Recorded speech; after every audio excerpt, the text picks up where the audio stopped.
আব্দুল মাস্টারের অনিয়ম চলবে না, চলবে না। নারায়ে তাকবীর, আল্লাহু আকবার। আব্দুল মাস্টারের অনিয়ম চলবে না, চলবে না।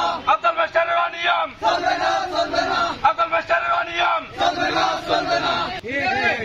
আর যদি এভাবে বস্তাগুলো ছিঁড়ে ফেলা হয়, জেলেরা, মাঝিরা এবং ট্রলার, সিটাক, স্পিড বোট এভাবে যদি বস্তা ছিঁড়ে ফেলে তাহলে আমাদের এই দ্বীপ অচিরে ভেঙে পড়ে যাবে।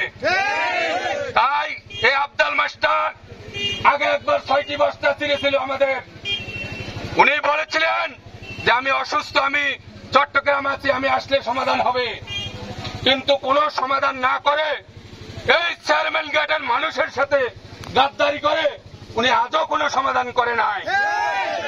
আর আজ সকাল ভোর রাতে 6টি বস্তা ছিঁড়ে ফেলেছে, আমাদের 6টি জিও টিউব ছিঁড়ে ফেলেছে উনি। আদত উনি বসার জন্য কথা ছিল কিন্তু উনি আসে নাই।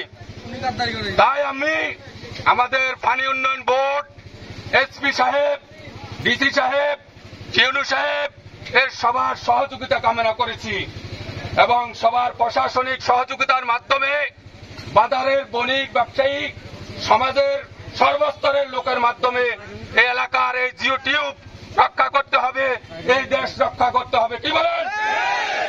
তাই আমরা সবার সহযোগিতা কামনা করি।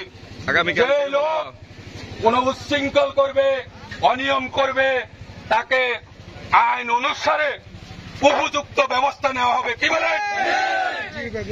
এবং জিও ব্যাগ, একটি জিও ব্যাগের যদি কিছু হয় তাহলে এর সঠিক উপযুক্ত দাঁত ভাঙিয়ে জবাব দেওয়া হবে। সমাধান না করে কালকে সকালে সিটাক বন্ধ। যদি আফজাল মাস্টার এই জিও টিউবের সমাধান না করে আগামী দিন থেকে সিটাক বন্ধ থাকবে। আজকের বৈঠকের বণিক, বাজার, সমাজ এবং সর্বস্তরের লোকের সিদ্ধান্ত নেওয়া হয়েছে।